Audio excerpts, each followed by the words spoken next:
Parliamo di igiene e apparecchiatura del paziente portatore di derivazione urinaria, sia che si tratti di uretero-ileo-cutaneostomia, sia che si tratti di uretero-cutaneostomia.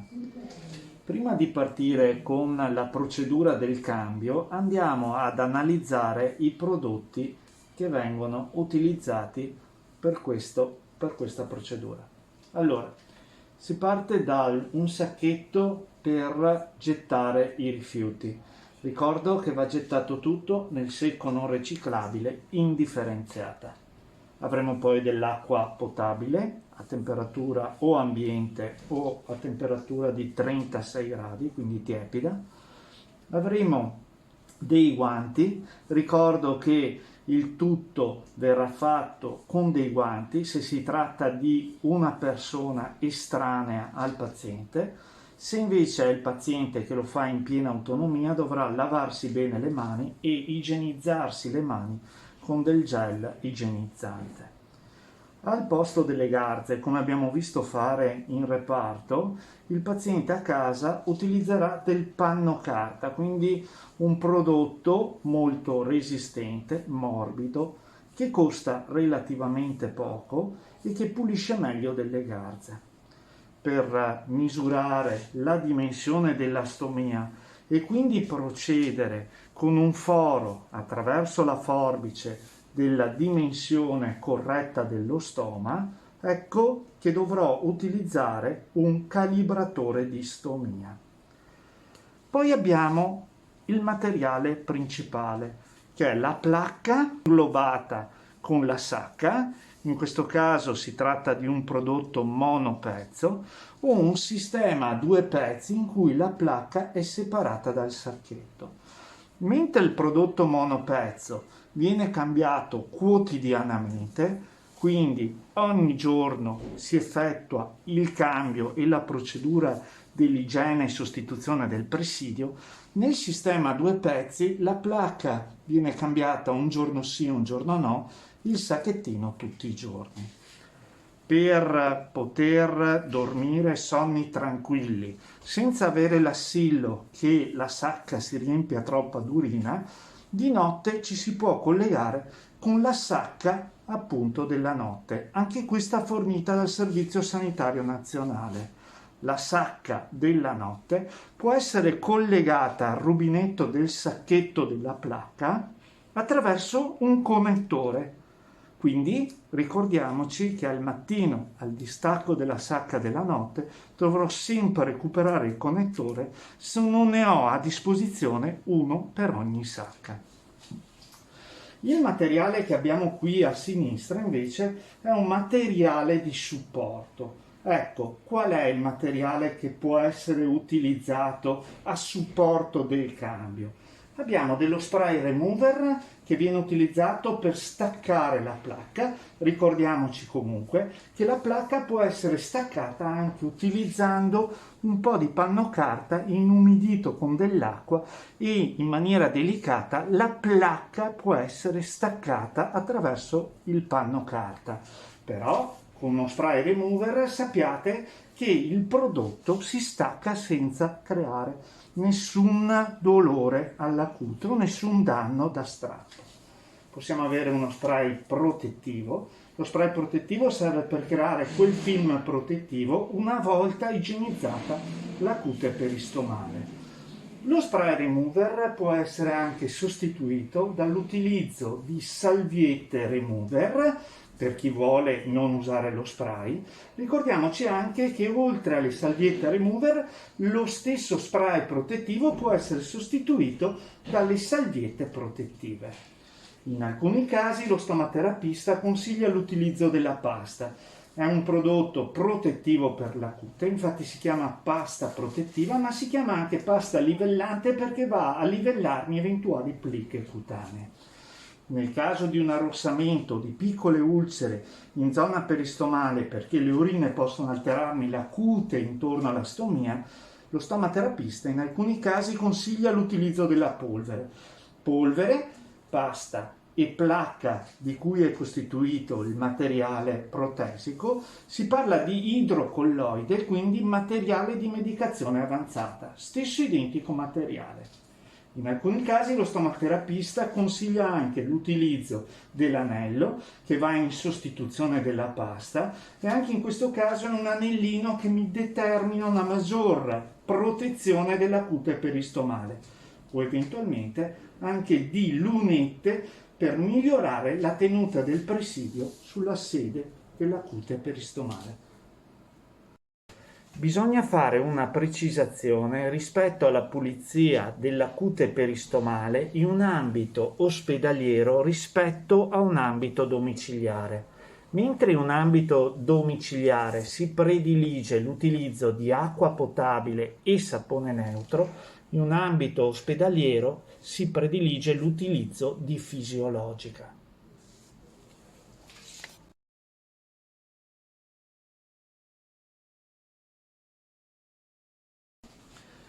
Parliamo adesso di procedura del cambio di un paziente con derivazione urinaria secondo la tecnica di uretero-ilio-cutaneostomia, che utilizza un sistema a due pezzi. Ricordo che il cambio della placca dovrà avvenire un giorno sì e un giorno no, quindi a giorni alterni. Il cambio del sacchetto tutti i giorni. Ci sarà un giorno in cui io cambio solo il sacchetto, ci sarà un giorno in cui io cambio tutti e due gli elementi che costituiscono la protesi. Prima di procedere al cambio del sistema è fondamentale igienizzarsi le mani dopo che se le è lavati in maniera corretta.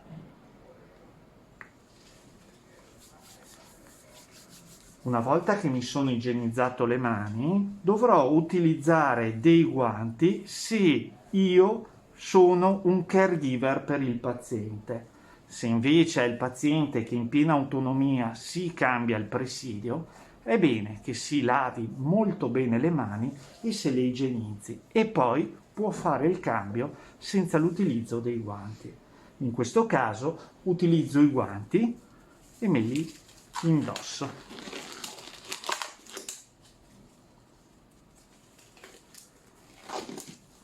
Una volta indossati i guanti, dopo aver controllato anche la situazione del presidio, procedo con il cambio dell'intero sistema. La prima cosa da fare è togliere il sacchetto dalla placca, quindi tenendo la placca ben adesa alla cute, tirando verso l'esterno, elimino il sacchetto.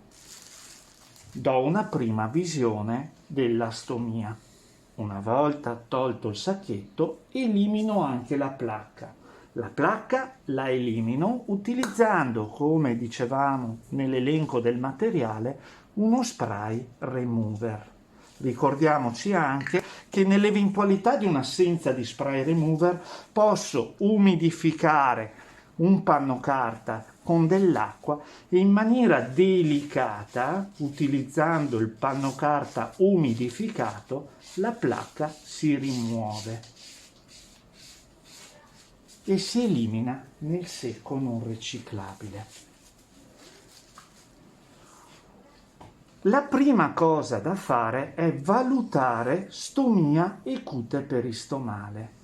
Una volta valutata la stomia e la cute peristomale, procedo con del panno carta ad eliminare il muco che si è appoggiato sopra la stomia.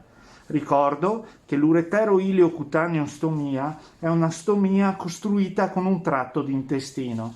Di conseguenza la presenza del muco non deve essere assolutamente considerato un problema, è una cosa che ci c'è normalmente, di conseguenza elimino il muco che si è appoggiato sopra la stomia. Una volta eliminato il muco, procedo con la pulizia della cute peristomale.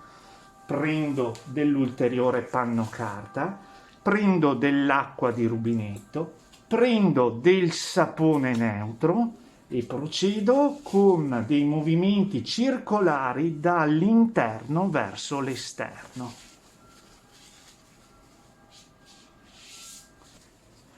Una volta lavato con l'acqua e sapone la cute peristomale con i movimenti che dicevo dall'interno verso l'esterno, sciacquo il sapone con l'acqua,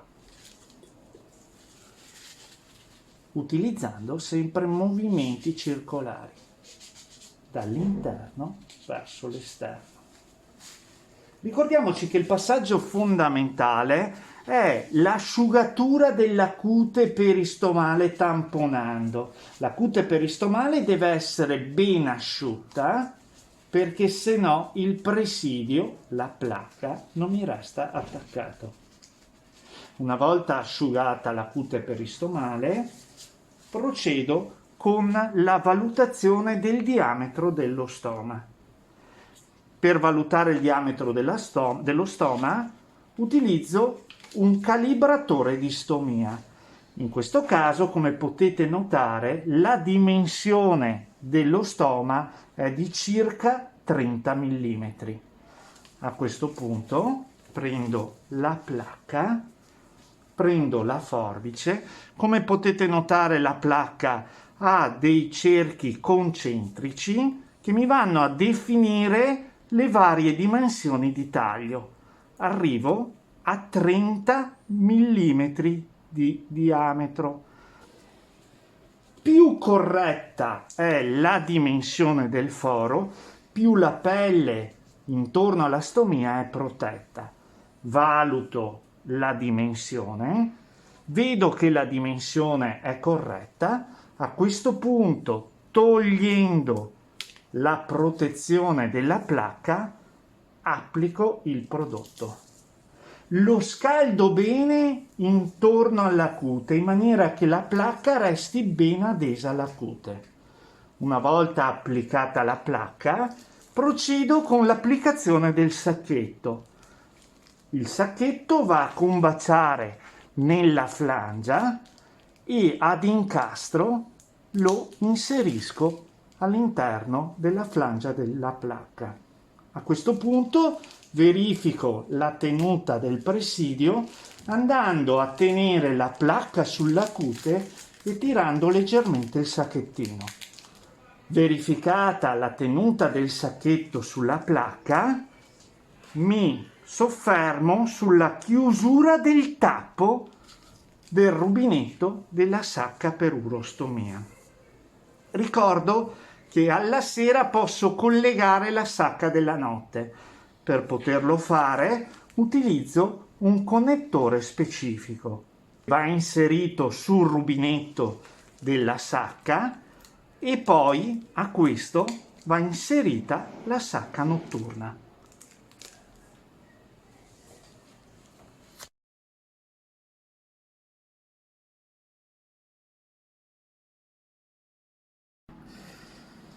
Se nella procedura del cambio andiamo a valutare un sistema monopezzo in cui la placca e la sacca sono uniti insieme, in una derivazione urinaria secondo uretero-ileo-cutaneostomia, ricordo che la rimozione potrà avvenire attraverso uno spray remover o attraverso del panno carta umidificato. La placca e la sacca uniti insieme dovranno essere rimossi dall'alto verso il basso. Attenzione quando io farò il foro nella placca della dimensione dello stoma, perché è facile andare a forare il sacchetto con la forbice. Una volta individuata la dimensione della stomia e praticato il foro sulla placca, il posizionamento della placca dovrà essere fatto andando a combaciare la parte terminale con il foro con la base della stomia, andando ad applicare la placca dal basso verso l'alto.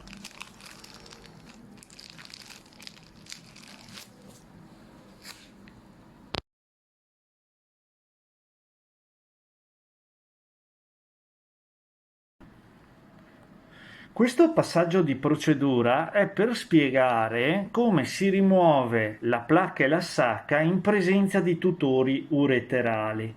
Ricordo che i tutori ureterali sono previsti nelle uretero-ileo-cutaneostomie nel post-intervento per circa dai 10 ai 30 giorni, servono per tutelare l'anastomosi degli ureteri con l'ansa ileale utilizzata per la ricostruzione della nuova vescica. Nelle ureterocutaneostomie, invece, in questo caso ureterocutaneostomie monolaterali, vuol dire che entrambi gli ureteri sono stati abboccati alla cute, in questo caso i tutori verranno tenuti a vita da parte del paziente, verranno sostituiti periodicamente e la funzione del tutore è quella di prevenire la stenosi dell'uretere sulla cute, perché l'organismo vede l'abboccamento dell'uretere sulla cute come fosse una ferita. Quindi, per eliminare la placca e la sacca, dovrò procedere con l'utilizzo dello spray remover o del panno carta bagnato. In questo caso si procede con la rimozione della placca utilizzando lo spray e in maniera delicata staccherò la placca dalla cute. Ecco, questo è il passaggio più importante, perché quando io vedo i tutori, e questa è una raccomandazione importante da fare al paziente, tengo ben adesi i tutori sulla cute e completo il distacco della placca e della sacca. Ricordo che i tutori sono autostatici, ma bisogna fare attenzione nel distacco della placca e della sacca perché potrebbero essere eliminati in maniera del tutto accidentale. Una volta eliminata la placca e la sacca, una delle prime cose da fare è valutare il gocciolamento dei tutori. Ricordo che i tutori devono assolutamente funzionare. Un ristagno di urina per il mancato funzionamento potrebbe provocare dolori sul fianco, colici o anche febbre. Nell'eventualità che il tutore non funzionasse, è fondamentale utilizzare un particolare raccordino sterile che verrà inserito a livello del tutore andando a tagliare per trovare la giusta connessione del raccordo con il tutore, e basterà solo aspirare il tutto con una siringa sterile per eliminare ciò che blocca il funzionamento del tutore. Può essere una arenella o può essere un po' di muco. Eventuali lavagetti devono essere fatti con mano di operatore sanitario, medico o infermiere. Una cosa importante è sapere quale tutore incanula il rene destro rispetto il rene sinistro. Voglio solo ricordare che il taglio dritto del tutore significa che il tutore va a incanulare il rene destro, di dritto, di destro. Il taglio storto del tutore significa che il tutore va a incanulare il rene sinistro S storto come taglio, S sinistro.